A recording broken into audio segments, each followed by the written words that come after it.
Hello, everybody, and welcome to the season three premiere of Made Possible by Pop Culture, the podcast. I know it's been a minute since season two, and if you've waited this whole time, of course, I thank you. If you just stumbled onto this randomly today, well, I thank you too. My name is Danielle Turchiano, and I'm your host and producer, and I'm so excited to finally be diving back into pop culture influences from my guests' past and their presents. Now, today's guest will be familiar to you if you've been with us for a little while. Those of you who checked out my last episode of season two, my holiday roundtable special, he closed us out then with a rousing rendition of Bing Crosby's The Little Drummer Boy. Back now, though, for a full episode of his own. That's Variety's Michael Schneider. Hey, Mike, how are Hey, you hey, today? good. This is like the severance of podcasts. You made us wait for a long time, but finally, fresh episodes. The people I, were hanging on every cliffhanger. I Uh, did not make you wait as long as Severance, first of this all. is true. Second of all, no one cares as much as the Severance fans care about that. But I will say, yeah, I mean, I'll be honest, I wanted to start new episodes in January, like right away, and the fires happened. And I was like, ooh, not the best time. And then I pushed a second time for like job reasons that I shouldn't get into here. And then now I'm like, well, season two last year came out around this time, so it's fine. Season three will come out around this time. It'll give me an opportunity to get into FYC, which I know you're very busy doing right now, Emmy season. I know you're Yeah. I don't know if it's your favorite. Is it?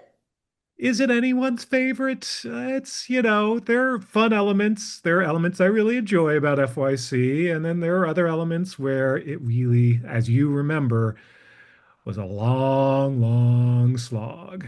That's true. I think just because of how much there is to do when you're at a trade, it feels less exciting. And I hate to equate this the way that I'm about to, but I'm about to do it anyway.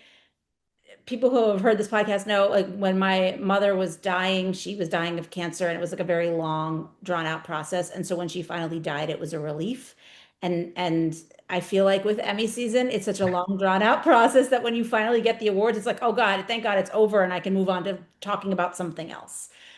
Which Yeah, maybe it's I don't do that anymore. that is quite an analogy, Danielle. Thank you. Welcome to season three, everyone. We're going dark. But you know what's so interesting? Like, as much as you and I have worked together on TV and we've always talked about TV, I mean, you have such a vast array of knowledge. And so when I asked you about what you wanted to talk about, I was really excited by what you picked from your past. I was a little surprised maybe that it wasn't a TV thing, but I will say I was also very overwhelmed. And I'm going to let you set it up as I always let my guests set up what it is, but it's something that ran for so many years that I was like, I don't even know where to start. So as always, I want you to start. I want you to say what you selected from your past pop culture influence and why.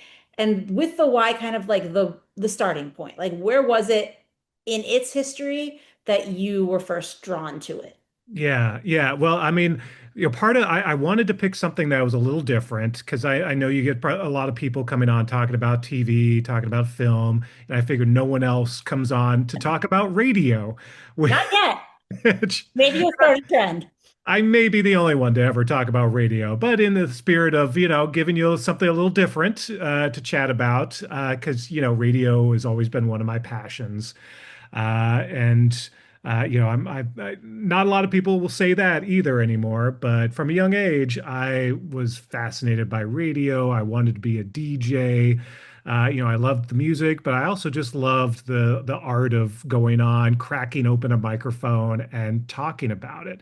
I think it's why, I love doing podcasts because Mhm. I just love talking to a microphone and panels and everything that, puts a microphone in my mouth. It all started because I just loved playing DJ as a kid.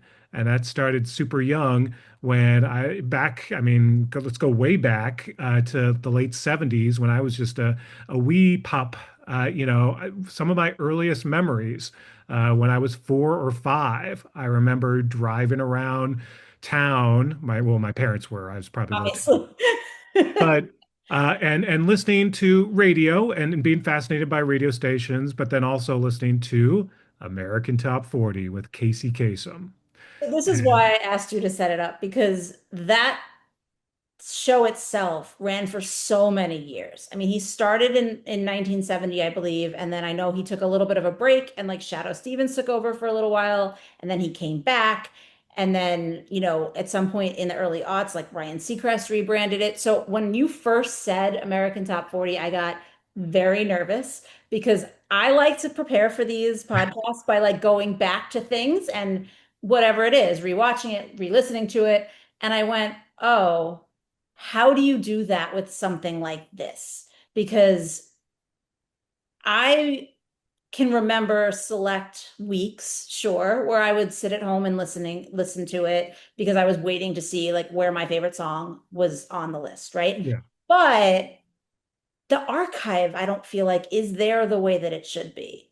So when you were going the first time, when you were a kid and you were listening to it, were you in the moment or were you one of those kids that was like, I want to save this for later. I want to record this. As you said, you wanted to be a DJ. Like, were you trying to kind of make it permanent in your life? a little bit of that. So, as a kid, listening to it, that's how I first sort of got fascinated by the charts. And so it led me to, the Billboard Hot 100, and I became obsessed with that and the positions on where a song was moving up and down the charts. And so by the early to mid 80s, say around 83, 84, when I was really old enough to have a typewriter and and actually be the nerd who kept track of the charts. I was listening to America Top 40 every single week, writing down the chart every single week, That was my typing it question. up. Yeah, because I was like, And how do you chart it? There was no Excel in 1984. oh, I had a typewriter. Let's go back to this is where I'm showing my age. No, I mean, I'm fascinated by the fact that like you found a way to make it work. And I'm sure, listen, I'm sure there are a million ways you could have made it work, but my brain is so entrenched in how we would do it today. And I'm like, it seems so daunting. It seems so hard.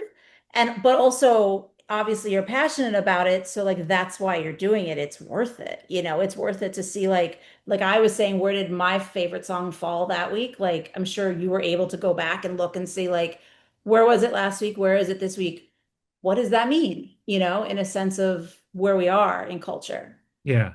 Yeah. No, and now of course it's super easy because and I find that I'm asking myself that a lot. What song was at what position in, Mhm. 1978? I can quickly go online. Of course, back then there were books. You could buy books Oh, and I would yeah. go to bookstores and find these books that, had, bound together, months and months, years and years of charts. And that would be one way to go back and find where a song peaked or how Mm. many weeks it was on the chart. There's a book of number one hits that I actually have in my room full of crap. Back there. Where is it? Oh, hold on. Okay.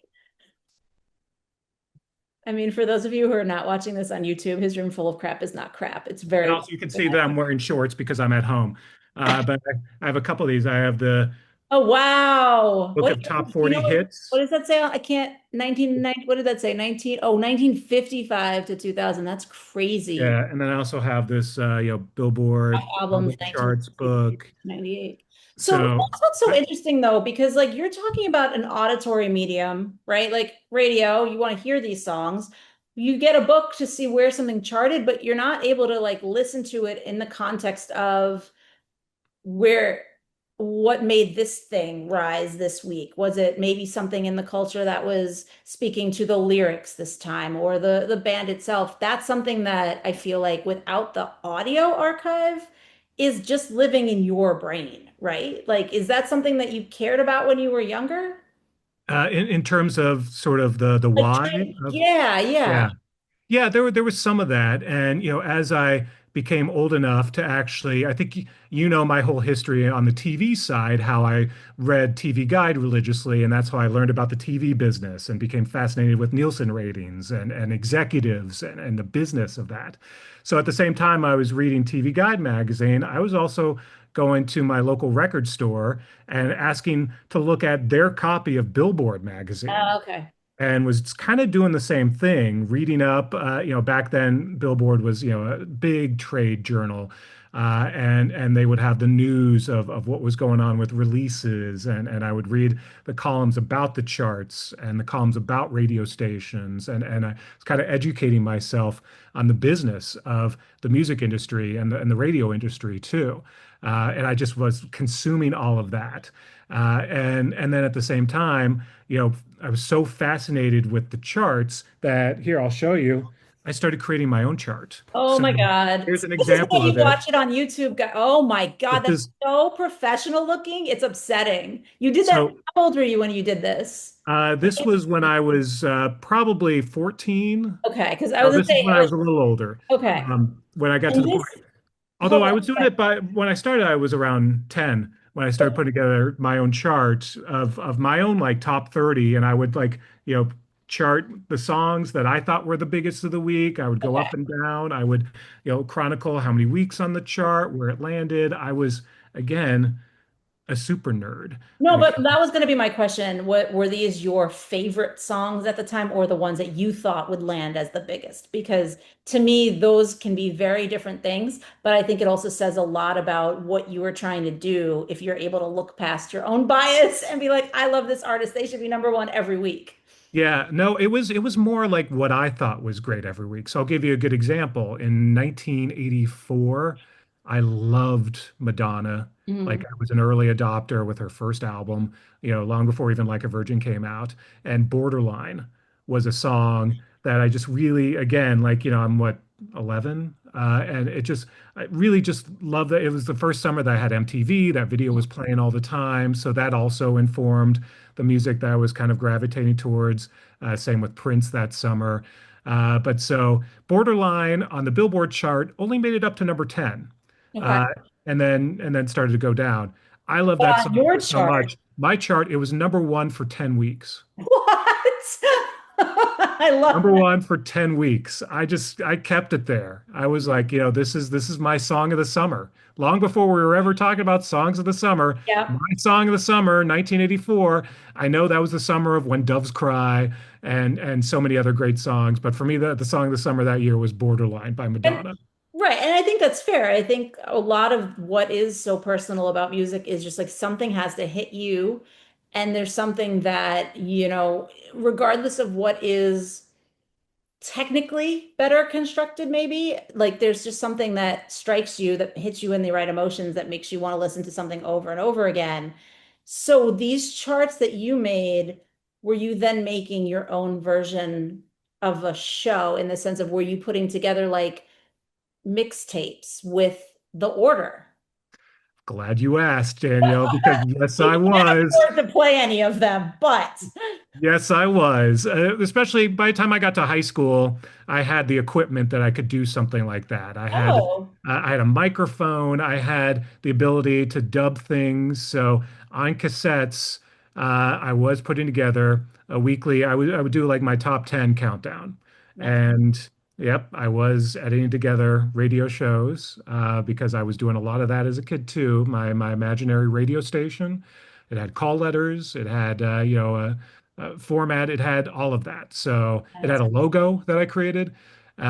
And then, every week, especially like up until really my junior year in high school, I was doing this.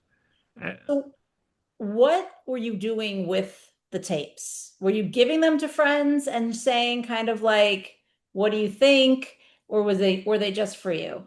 Mostly just for me. I was mostly just listening to them by myself. I will say that I had one of these microphones that would actually broadcast over the air short distances. Wow. So I would sometimes I had my, tape recorder and the speaker. I would put the microphone up to the speaker, play my shows, and then have my friends next door tune in because the actual I don't know how this was okay with the FCC. It probably wasn't, but it, it probably went about like 100 feet, and Yeah, that's it's it. probably like The a signal. walkie-talkie channel. Like Yeah, it's pretty fine. much. You're not offending anybody. But I would have my friends then listen to my radio show next door. So it was kind of my way of like that was kind of my pump up the volume pirate radio station. Honestly, it's so much fancier. Like you're talking about doing this late 80s, early 90s. It's Yeah. so much fancier than what I was doing. Late 90s when I was listening to, I guess, the second coming of Casey Kasem in American Top 40, I would be holding like a little cassette recorder up to the thing because I didn't have fancy equipment like microphones that can actually broadcast or, I didn't know how, or I should probably also say I wasn't very technically inclined. So I didn't really know how to do it better. Like I'm sure at a certain point I could have bought one of those two tape deck systems and figured something out like that. But every once in a while there'd be a song that I would know, oh, this is so popular. I don't want to spend the money to buy the single or to buy definitely not the whole CD because I don't care about anything else that they're doing. So I would record it old school, but then sometimes if you don't time it right, you'd get like all the jibber jabber or you get a commercial. And so that Right. was the bane of my existence. Did you create your own commercials for your radio show? Yes, I did. But I also sometimes would use actual commercials to make it sound more legit. So I would just take, record commercials off the radio and then splice them in because, of course, I would have commercial breaks. Why am I putting fake commercial breaks in my show? Well, because it sounded more legit. It sounded like a real radio show as a result. Honestly, if you're recording it even 100 feet to your friend's house, I do think it matters. I do think, yeah, you need to make it sound real because what if somebody driving by happened to like catch it for a few minutes? Like you want it to feel like not a kid made it, you Yeah. know? So Yeah. I mean, I kind of thought you were going to say yes, but I was like, I'm going to ask anyway. Oh yeah. Station IDs, I, put that in there too. My fake radio station, it went through different names. Okay. Uh, it originally, when I was a little kid, you'll love this. My original radio station's name was KIRA because I knew that, call letters on the West Coast started with a K. Okay. So, and the reason why I called it KIRA was because when I was a little kid, I was a huge Olivia Newton-John fan, and her character in Xanadu Oh my, was that's Kira. adorable. Okay. So I you'll wasn't see, that even connection. now, like this was in Oh yeah, 1989, it because was the Kira Top 30 because that was my radio station was KIRA, but that's so. so I just kept that going for a while. So how did that, like when you're doing all of this that is creative and that is kind of your own thing, how does that affect what you're listening to when you are then listening to the actual American Top 40? Does it make you care less about what's going on that show, or does it make you just tr kind of pick up new tricks, new tips, new like ways of doing things? It was a lot of song discovery in listening to America Top 40 and learning kind of what was popular and especially the bottom part of the chart, hearing songs I hadn't heard before.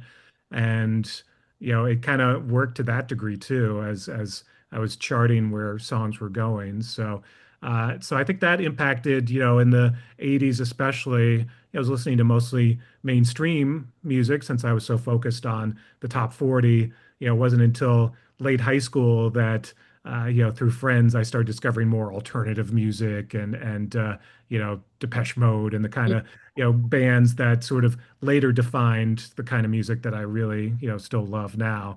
I was a pure pop kid in the 80s, but that was also, I mean, 84, 85, that was prime time for great pop music, again, with Prince and Madonna. And like that's, I don't think pop music's ever had a better era, at least in my generation. I feel like there are people who will argue with Yeah. that, but only because, again, it's the bias of like, well, this is what I had when I was growing up. And so, like, I'm personally attached to it, even if it is not arguably the best produced thing.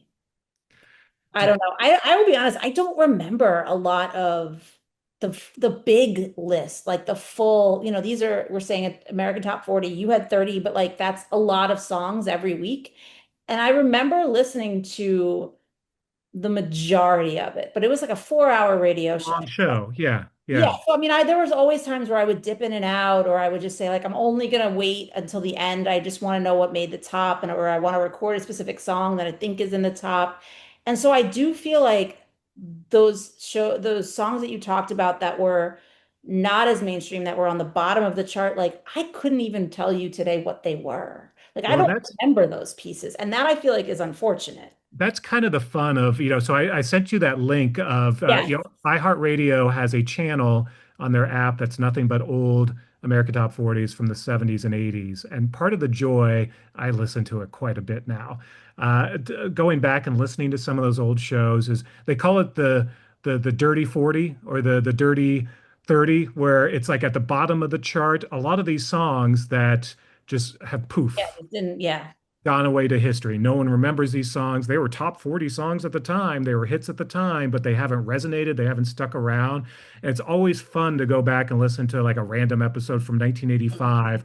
And at number 37 is a song, and you're like, I One. do not remember this song. I don't know who this artist is. And I love when Casey is like, their first time on the chart, it's so and so. And I'm thinking to myself, well, that was also their last time on the chart, Casey.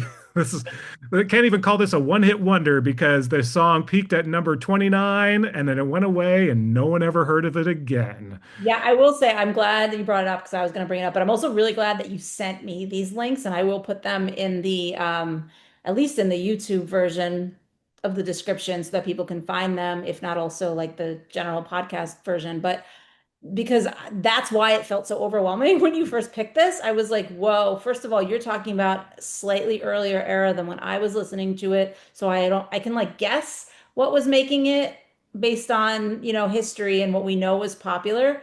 I can certainly look up like, as you said, now those charts are archived on certain websites, but at the same time, I was like, no, I want to go back and listen to it because I think part of it is like remembering the feeling of like the way the songs used to flow into each other. And even with the commercial breaks, which, depending on what app you're listening on, if you're paying for ads or not, you might still have them. So without these links, I was like, I don't know where to start. This is going to take me 17 years. But what I loved is that once you do see these links and you do see the different episodes, you can find very easily what songs are there multiple times. And so like I don't want to listen to the same song multiple times. I can skip around too. That's the beauty of how we've evolved, I think, today in terms Yeah. of like, yeah, you were only listening to it once a week years ago. But now if I want to spend a day listening to like a few weeks from this year, I don't want to listen to the same song 4 times and I don't have to. Yeah. Yeah, and I got to tell you, the 80s ones obviously resonate with me because I remember those songs. But listening to the 70s edition of America Top 40, where, I was either not born yet or I was too young to listen to them, it's a whole different ball game. And the chart was a little different back then. There's some weird songs that made it to the top 40. There was one week where like the Battle Hymn of the Republic like Huh. shows up and there's some other weird things that pop up in the early 70s and you're like how did this ever make the charts? Yeah. It Like, was what's the context? What was going on in the world? And also, was there nothing else happening in music? Like, but that's what's so interesting. At what point did you start going backwards like that to listen to things from before your time? Well, it started with that app. So Okay. Recently. yeah, that because that's the only way I've ever been able to hear those 70s shows. And so on that channel, they do one 70s episode, then they do an 80s episode, and then back to 70s. So and the 70s episodes, they go by faster because I think the songs were shorter back then. So, Mhm. but I'm mostly listening to some of the 80s shows just because it does bring me back to the time that I was listening, writing down those chart positions. You mentioned like those episodes were 4 hours long. So when I was a kid, I was writing down every song position, but then suddenly it was usually on a Sunday, Yeah. and then my family would go out to lunch, and so I'd have to bring along like a little radio, and we'd be sitting there at McDonald's. And I'd be like one ear to the radio because I'm still writing down the songs. It And is. yeah, so And when I was young, actually, the reason why I was writing those down too, besides chronicling it, was one radio station that at one point I was listening to would give away the record because back then they're actually playing American Top Mhm. 40 on records. And then if at the end of the day they didn't need it anymore, so they would give away the album. So here, I'll show you.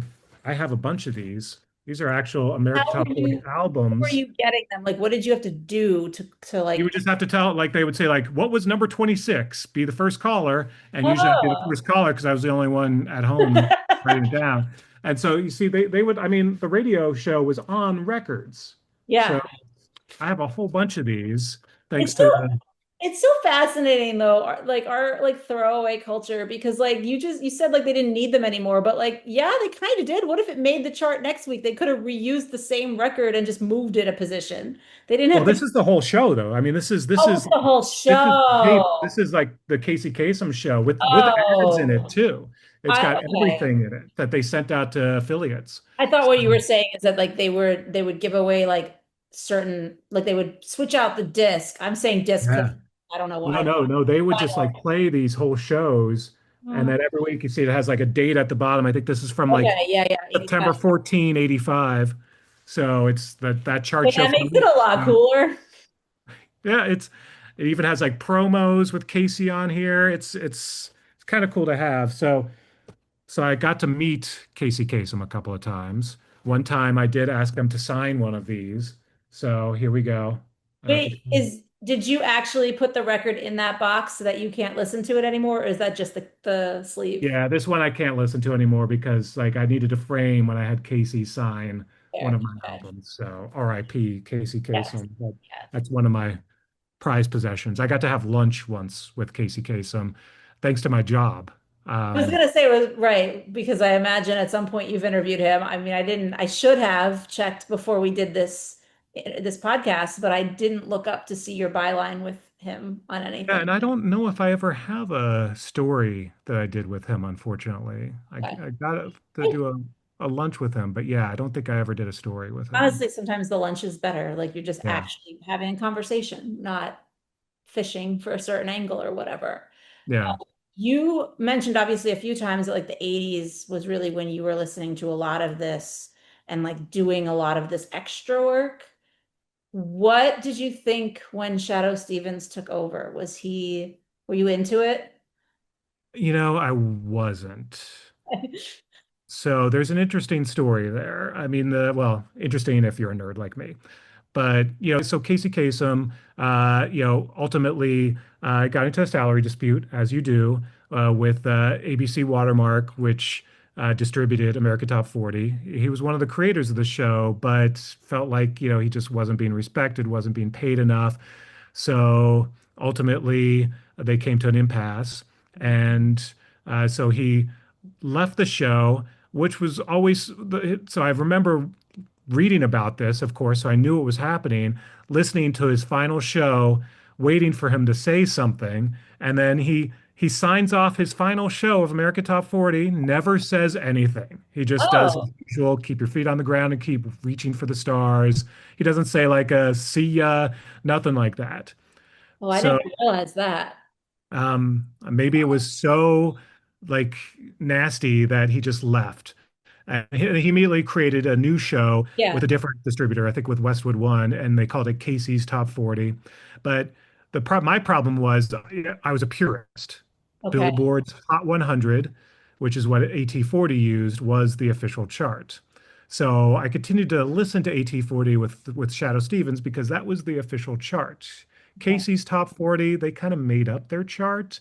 And I'm like, listen, I love Casey Kasem, but they're just making shit up now. I It'd be see kind of what like, you're saying because you're also making stuff up. You're making your own charts. yeah, but just for my shits and giggles. I still need my official chart. It's kind of like when CBS and Nielsen recently had a falling out, and CBS was sending out video amp numbers, and we're like, those are bullshit numbers. We only follow Nielsen, so Yeah. I'm sorry. It was the same thing. I'm sorry, Casey. This is a bullshit chart. We're only going by the Billboard chart. But so the following week, Shadow Stevens comes in. He does a lovely tribute to Casey.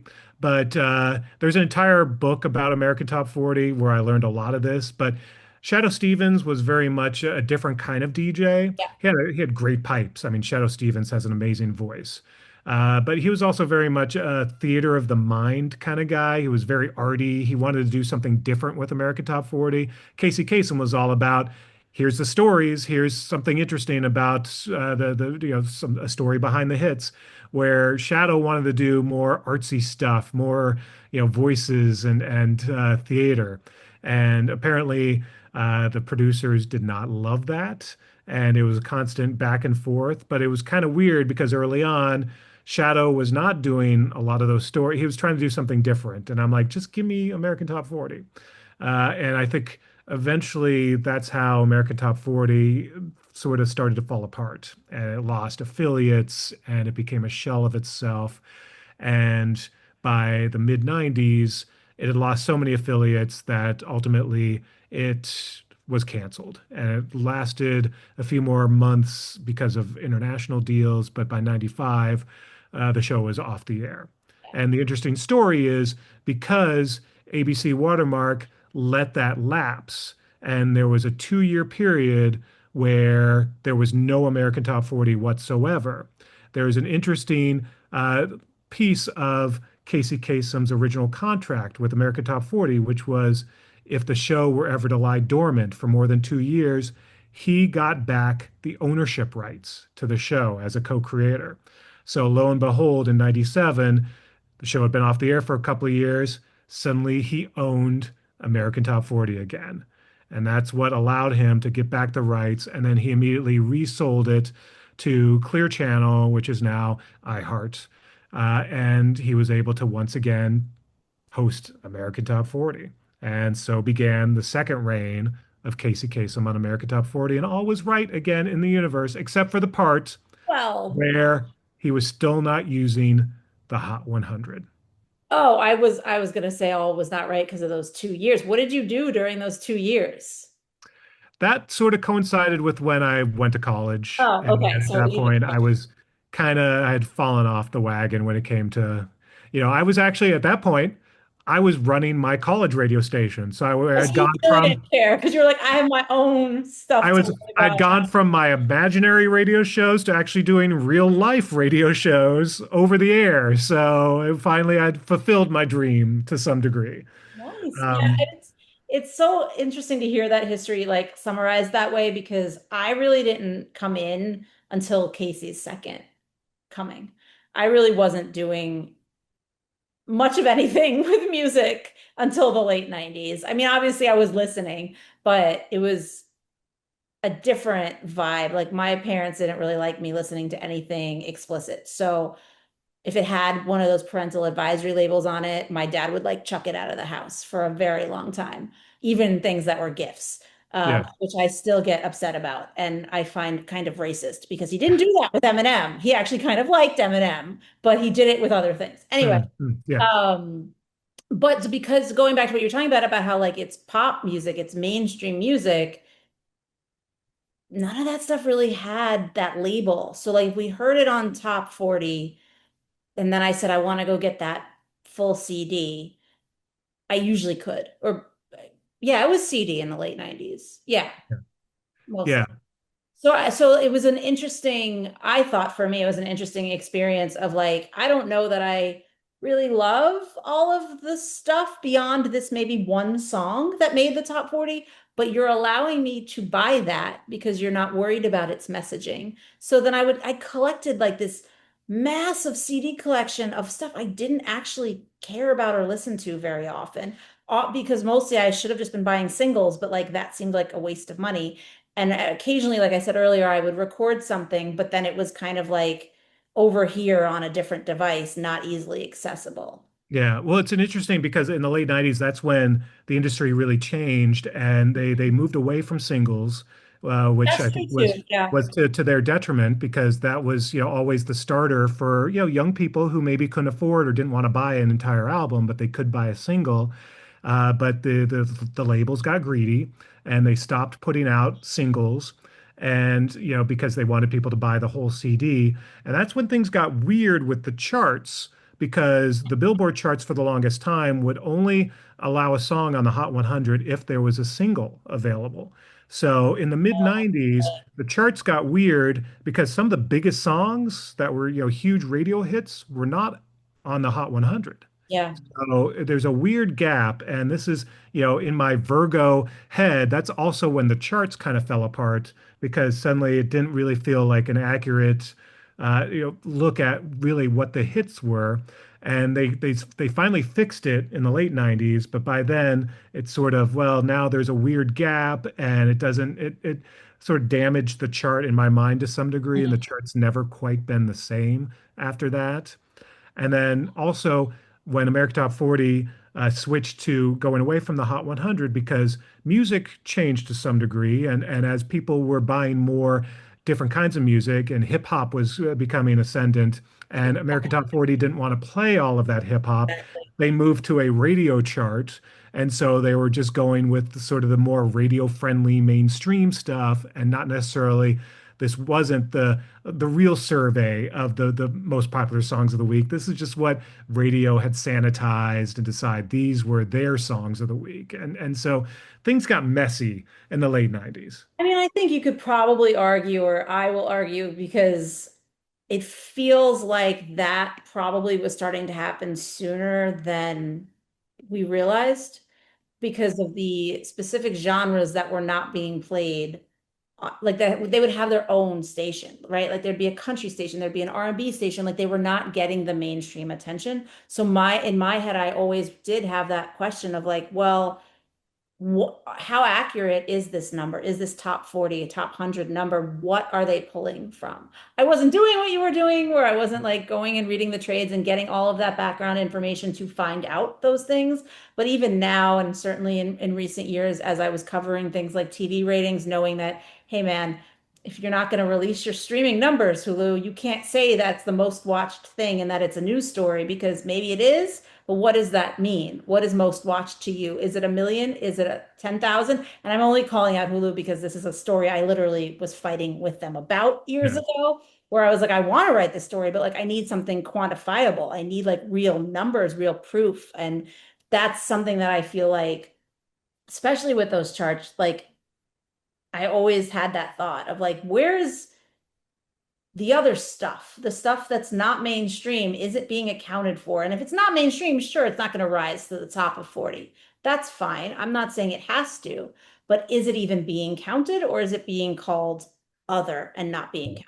Right. And the other thing I should mention about that is, another reason why the chart changed so much in the mid 90s is we entered what they call the sound scan era, which is prior to modern day technology. They really relied on radio stations and record stores supplying the information. And as we know, that can be very hinky because there's payola, there's all sorts of things that led to, the charts were the charts and they were fun at the time, but honestly, they probably weren't an accurate portrayal of what people were really listening to or buying because it's how people were reporting it.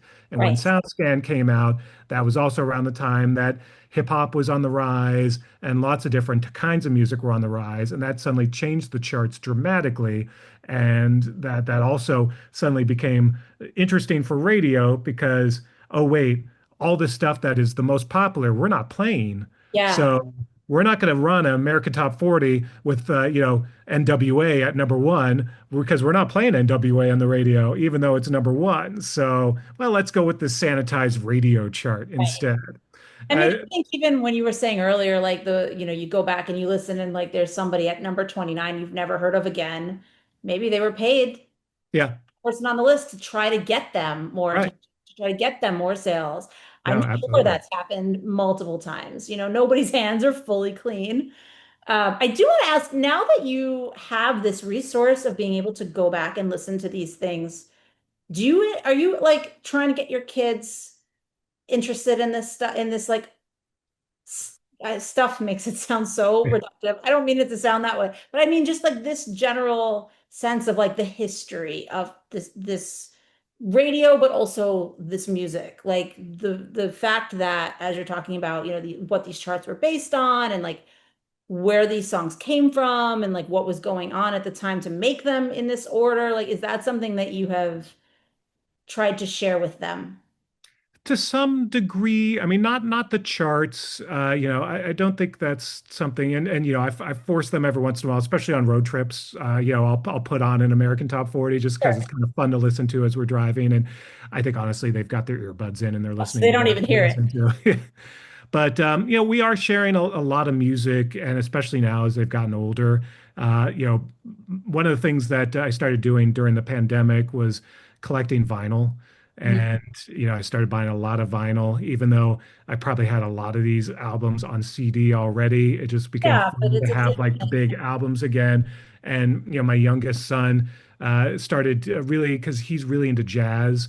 And so he started getting into collecting jazz vinyl. So we'll go to record stores together and we kind of share that.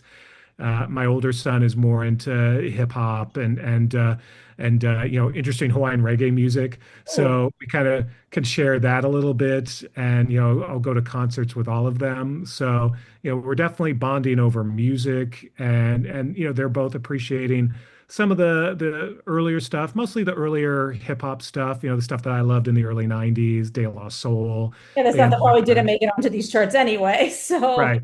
Or yeah, rarely did, and that was almost an anomaly that you would get a Me, Myself, and I on the chart. But it's still been fun to kind of share that, especially when they discover a song that I loved in the early '90s. Then that's a blast.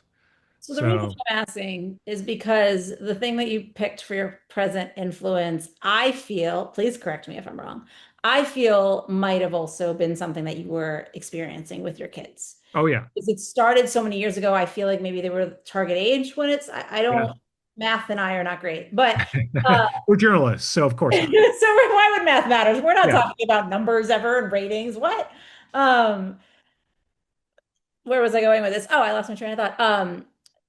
I guess what I'm curious about is how much of this being an influence on you now, and you'll set up what it is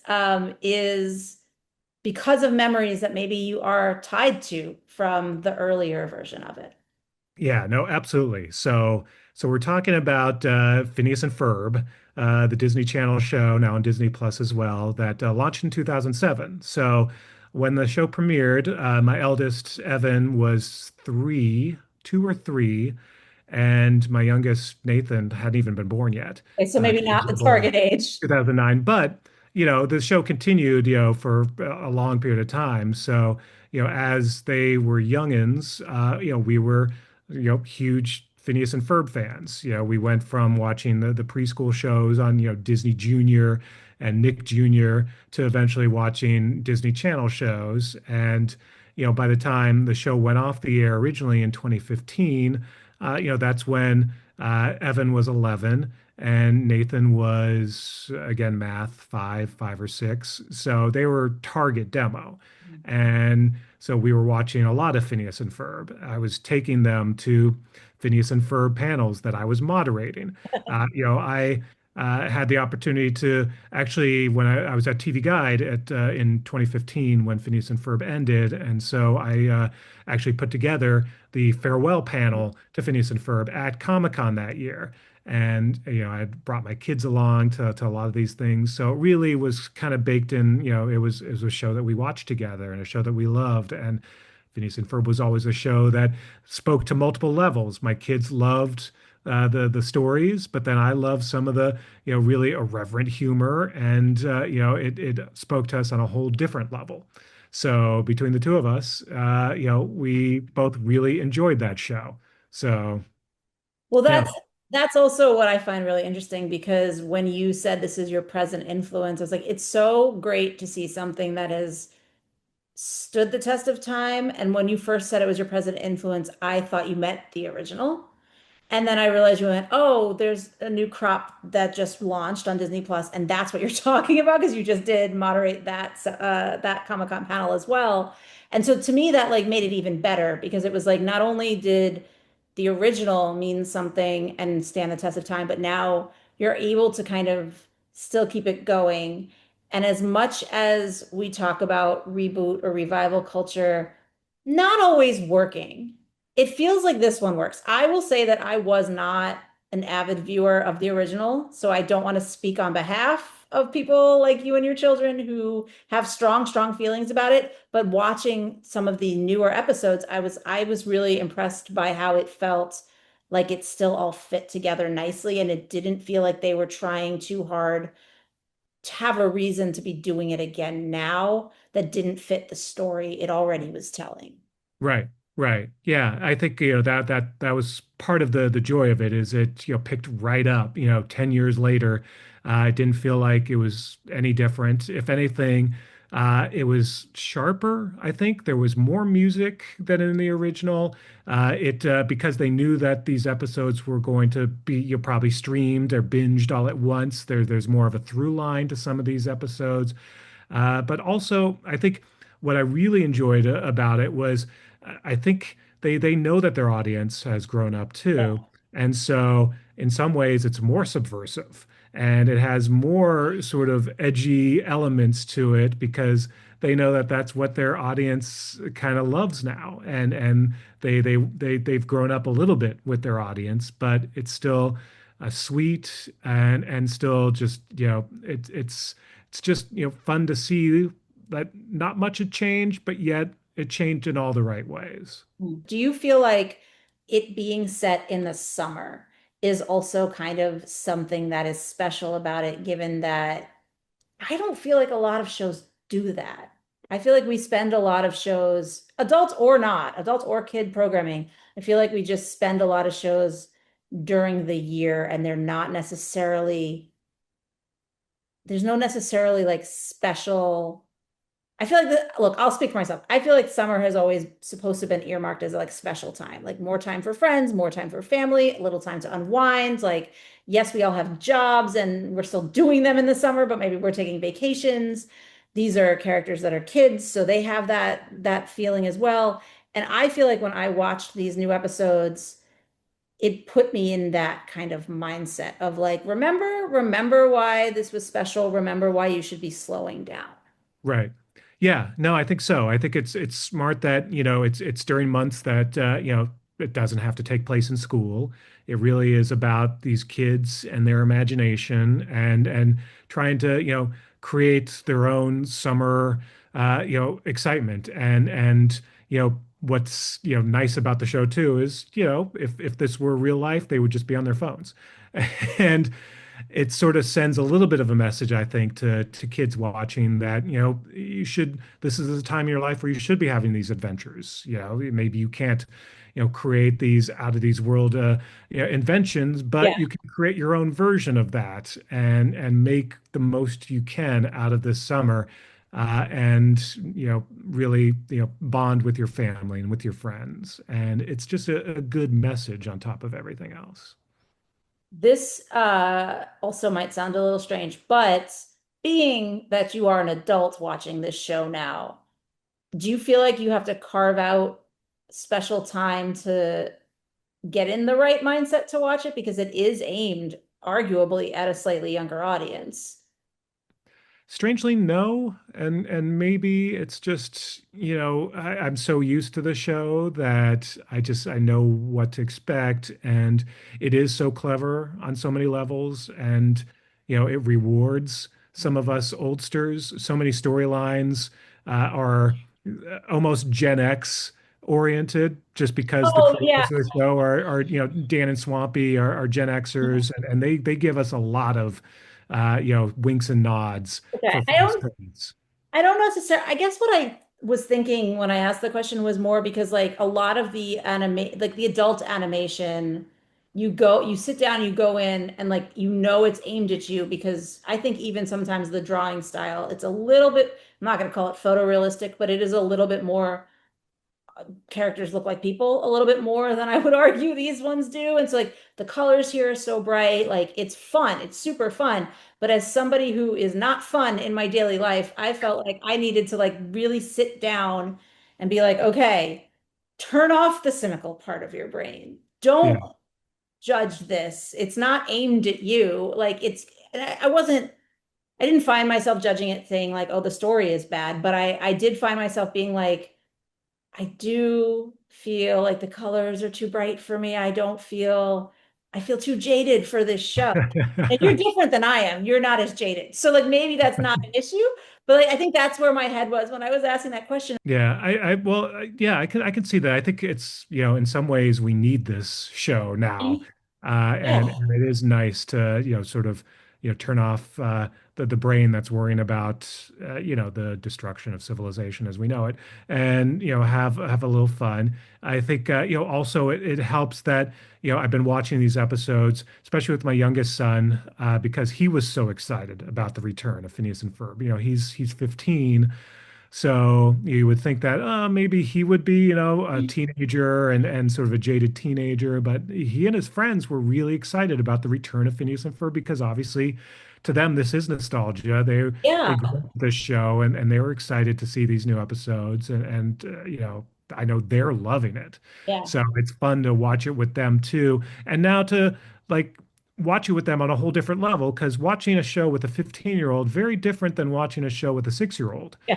and you can really bond on a very different level. There's one episode this season where the character Buford is collecting skin suits of Not seen characters that from one. around town. That sounds like something I would love. So you know what? Maybe I It's take it back. Maybe I'm not too jaded. Maybe I just didn't get to the right episode. Yeah, that one, it's almost like, wow, I can't believe they're getting away with doing this on Disney. Well, they're like most people watching now are probably 14, 15 and will love the skin suits as opposed to a 7-year-old who might be freaked out by the skin suits.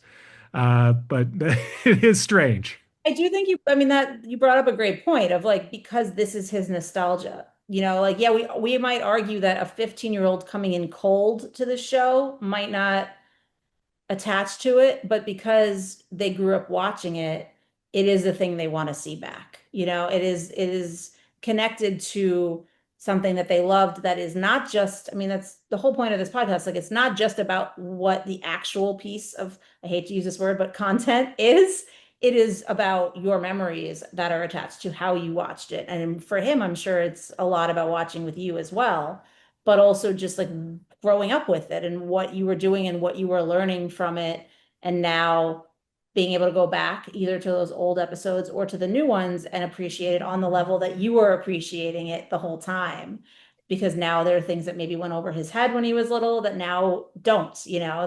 there's a second layer to the humor and the writing. And like that's what I think is really smart about the show. Like that's what I liked when I was watching it. But there were definitely moments where I was like, I kind of wish I had grown up with it because I think I would feel less weird about me saying things like, oh, these colors are so bright. What is wrong with me? Like literally that was, and it was not, nobody write in about the fact that like maybe I just need to turn down the brightness on my screen. That was not the issue. It's just I'm not used to watching like Yeah. It, cheerful it's things. summertime. It's, that's part of summertime is it's bright and there's a lot of colors. Something else about Phineas and Ferb that I find fascinating is that they do actually, and in the long term, when you look at like they've done a bunch of episodes where they've touched on some pretty dramatic issues in a way. Dr. Doofenshmirtz, who's the evil mad scientist who's really eccentric and ultimately pretty harmless, but he's a divorced father of a teenage daughter, the teenage daughter who's a little more goth and who kind of resents her dad, but also loves her dad. And they touch on that.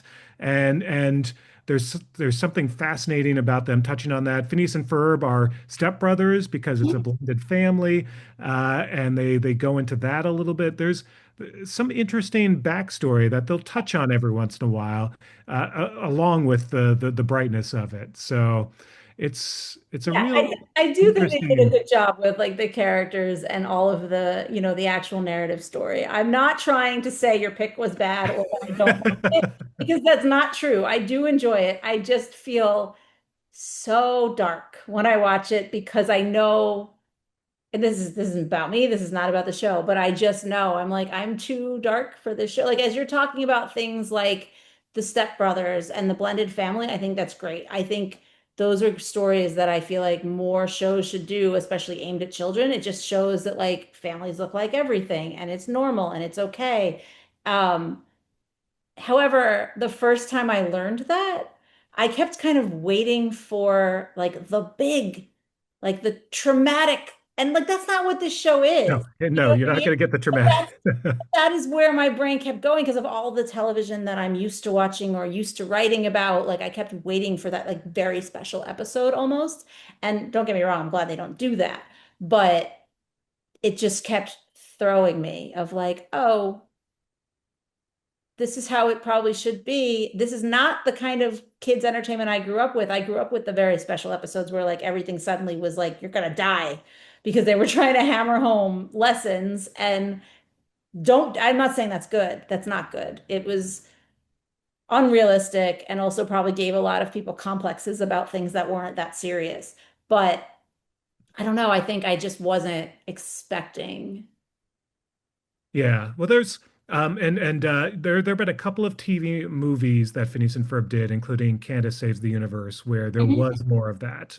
It was, a movie where the world was going to end, and you'll get a little more of that there in that 90-minute special. But But still, I'm sure they weren't out to scare the children. That's the yeah. difference. I will say I definitely will go watch that skin suit episode for sure. Oh, yeah, that one's a fun one. It's so bizarre. That one, like, and when I saw Dan and Swampy at Comic-Con a couple weeks ago, I'm like, I can't believe you guys like got away with it. And they're like, well, we've been working at Disney since 2007, so we have a little more leeway. True, true. And I mean, honestly, like as you said, it'll go over some kids' heads, Yeah. certain elements. And their animation isn't gory, it's not gonna, I don't think it would freak any young kid out who stumbled upon it. This Simply one might. This style. one might. Really? The style is so fun. Like that's, the fact that these characters are characters, like that their faces don't look like our faces, I feel like you can suspend your disbelief and things don't feel as serious, even if they are, because Yeah. it's not realistic looking physically. So I feel like something like that, I don't know. I don't Yeah. know. I didn't get to watch it yet. So maybe I will watch it and you'll be like, well, this is the one episode where they went hyper realistic. Um, but to me, that seems like for little kids, they might not even realize what those things are. No, and it's kids see so much different kinds of animation these days that I don't think they're a little more immune to this. I mean, it's probably nothing that they haven't seen on TikTok. That is fair. I want to try to bring these two things together, which let's see how it goes because they are very different. Is there a song from your whatever year it comes to your mind or your heart, song that you remember loving from American Top 40, maybe even learning about from American Top 40 that you feel is like a perfect, not theme song for Phineas and Ferb, but like somehow like a perfect encapsulation and maybe even should be used in an episode? Um, Two Live Crews, Me So Horny, I Oh my think. God, Mike. Yeah.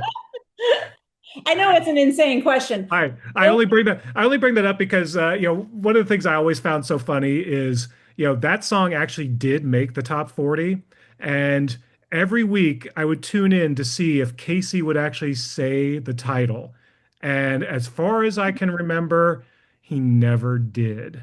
How do you get around saying the title of the song? You're introducing every song. I genuinely don't remember. I'm not. I think you just say, move it up to number 37. Here's Two Live Crew. And they just play the song and then you move on. You probably know, from what I remember, I don't think he ever actually said the song title. Now, I've been trying to go back to see, because the other title that I was always interested to see if he would say was George Michael's I Want Your Sex, because kind of same thing. Did he realize that But that I, would be such an interesting, like, to have that oh, sound bite of Casey Kasem saying, I want your sex. but you know what? We didn't clip things back then the way that we do now. Like if that was on air now, I could see why anybody would be like, I don't want that soundbite out Oh, there. morning shows did. Morning even back then they would put it on a cart or something, but they could still clip those.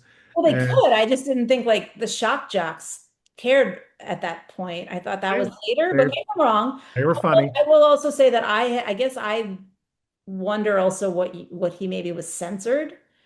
maybe horny was a bad word. I don't know. We went really way left of where I thought we I were know, I going know. to Sorry, that was go. a tangent. No, it's Uh, fine. I just was like, that is not where I thought that question would go. Sorry to anybody who is a Disney person listening. yeah. That's a good question. I don't know. Hard I question. mean, yeah, and so I'll just come with the first songs that came to mind. And for some reason, Tears for Fears is in my mind. 85, 85, like 84, 85. To me, that's like the height of American Top 40. That's the height. And maybe it's just because of my age when I just was, I love the charts. I love music. I think Top 40 was just at its pinnacle. And Tears for Fears was putting out these amazing songs like Shout and Everybody Wants to Rule the World. And those are just great songs. And I could totally see like Shout like being, played on Phineas and Ferb as they're doing something crazy, building something. Yeah. So I'll give you that. Okay. Awesome. I appreciate you playing with that question because it was, I think if I had asked myself that question, I would have just gone blank and been like, no, I'm not answering it. Move on because there's too many song options floating around. And also then who knows where Phineas and Ferb's gonna go, you know? Like there's still theoretically an unwritten future of how long it could go or what Yeah, they were given like a 40 episode pickup. So they still have a lot of episodes to go. So we're luckily we've got a lot of Phineas and Ferb in our future. yeah. Well, thank you again, Mike, for coming on. It is always good to talk to you. I'm really glad you got to get your own episode this time. I am not going to ask you to sing us out this time because I feel like the songs we just talked about probably wouldn't go over super well and also like can't afford. That said, Oh, as you can afford it. Like I it's mean, you're allowed legally to do like 5 seconds. shout, No, I didn't mean you. shout, I meant in. let it all out. These are the things I can do without. Come on, Thank you. I'm talking to you. Come on. All right, everyone. Thank you so much for listening to and or watching the Made Possible by Pop Culture, the podcast season 3 premiere. I'm your host and producer, Danielle Turchiano. And as always, I'd like to leave you with where to find the things that we've discussed today so that you can enjoy them for yourself. Now, Mike and I mentioned American Top 40 with Casey Kasem is available on iHeart. That's iHeart.com or the app. They basically compiled 1970s and 1980s episodes into one channel, 1990s and 2000s episodes into another. So I've gone ahead and made it easy for you. I dropped those direct links to both in the description for this episode. So scroll, swipe, click back, do whatever you need to do to find them. You can copy paste, you can click directly. I tried to make it super easy. And then, of course, as we mentioned, Phineas and Ferb is streaming on Disney Plus. So I do want to give you my usual disclaimer that nobody pays me to tell you that you should find these things in these places. I'm doing this organically so that I can give you an easy place to find them. But you know what? If you want to hunt around through Google and find them somewhere else, more power to you. Feel free. I just was hoping to make it a little easy on you. And I do want to say, I hope you will come back and listen to and or watch more season 3 episodes. You may have noticed that last year, the second episode of season 2 was an Emmy FYC episode for a nominee. Well, that is something I've decided is now a tradition. So the second episode of the season 3, which is up next, and honestly, spoiler alert, up next in just 2 days, dropping on Thursday, just ahead of Emmy voting. That is also going to be with an Emmy nominee for this year so that we can get a little bit of for your consideration before that voting opens. Now, I don't want to spoil exactly who it is. I do think there should be some fun in guessing and in seeing the surprise, but I will say he, yes, male, he is an actor. So he's Emmy nominated actor in one of the acting categories, but he's also an author. So think about that. Feel free to, comment on who you think it might be or who you hope it might be. Make sure you come back and check out the episode and check out all of the episodes this season. We're going to have a lot of fun. Other authors are coming on, actors are coming on, writers. We're going all over the place. So if you did like this episode, please like, comment, remember to subscribe, follow on social media at Made Possible by Pop Culture, tell your friends, and I hope you will come back in just a few days. Thanks, guys.